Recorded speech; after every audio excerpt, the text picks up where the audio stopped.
दोस्तों नमस्कार। दोस्तों मैं बिमल शाही आप सभी लोगों का अपने चैनल में स्वागत करता हूं और उम्मीद करता हूं कि आप लोग सब लोग स्वस्थ होंगे एवं मस्त होंगे।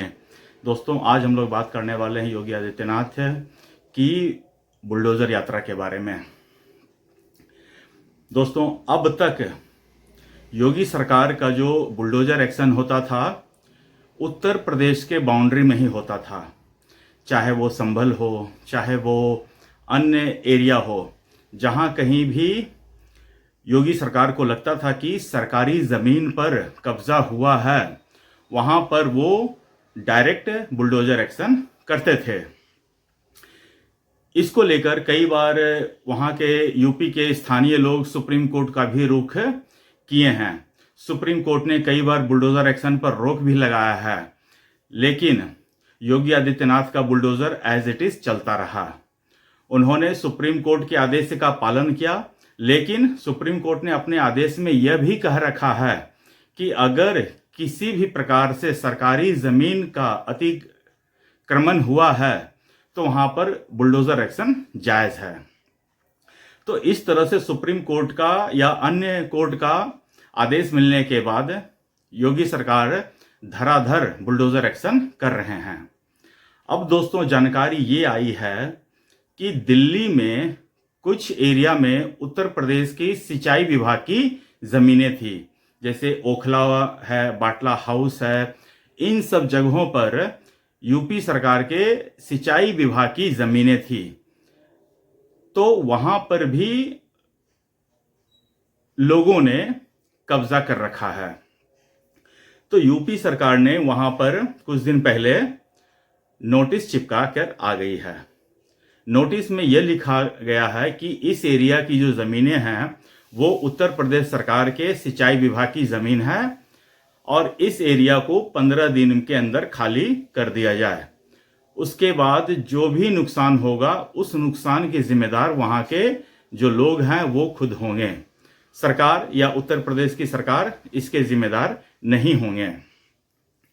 तो अब दोस्तों जो एरिया को चिन्हित किया गया है वहाँ पर मतलब कि एक उत्तर प्रदेश सरकार ने एक बाउंड्री बना रखी है कि यहाँ तक हमारी ज़मीन है, लेकिन फिर से जब उसका जो पैमाना किया गया, नापी की गई, तो पता चला कि जहाँ तक बाउंड्री था बाउंड्री के इस तरफ भी काफ़ी भूभाग का ऐसा एरिया है जो उत्तर प्रदेश की ही सिंचाई विभाग की ज़मीन है। तो जब से ये जो फिर से जो पैमाना किया गया है उसके बाद उत्तर प्रदेश की सरकार एक्शन के मोड में आ चुकी है और वहाँ के लोगों में अब भय का माहौल है। मैं कुछ समाचार में देख रहा था कि लोग तरह तरह की बातें कर रहे हैं कि हम 60 साल से यहाँ रह रहे हैं, 70 साल से रह रहे हैं, 50 साल से रह रहे हैं, तो ये ज़मीन अब हमसे कैसे वापस से ली जा सकती है। दोस्तों ज़मीन वापस से आप वहाँ 50 साल से रहें या 70 साल से रहें, लेकिन अगर ज़मीन आपकी नहीं है तो वो ज़मीन आपको खाली करना पड़ेगा। कुछ लोगों का मैं देख रहा था स्टेटमेंट, उनमें से कुछ एक बुजुर्ग लोग थे, वो कह रहे थे कि हम ये फरमान नहीं मानेंगे और अपनी ज़मीन खाली नहीं करेंगे, इसके लिए चाहे मारपीट करने की नौबत क्यों ना आ जाए। कुछ लोग थे जो ये कह रहे थे कि हम लोग कोर्ट का रुख करेंगे। तो मैं जो लोग ये कह रहे थे कि कोर्ट का रुख करेंगे या जो लोग ये कह रहे हैं कि मारपीट करेंगे, मैं उनसे इतना ही कहना चाहूँगा कि आप एक बार योगी आदित्यनाथ का ट्रैक रिकॉर्ड चेक कर लीजिए कि बाबा का ट्रैक रिकॉर्ड कैसा है। तो बाबा की पुलिस के साथ या उसकी टीम के साथ मार पिटाई करना तो बहुत दूर की बात है, आप इसके बारे में सोच भी नहीं सकते हैं।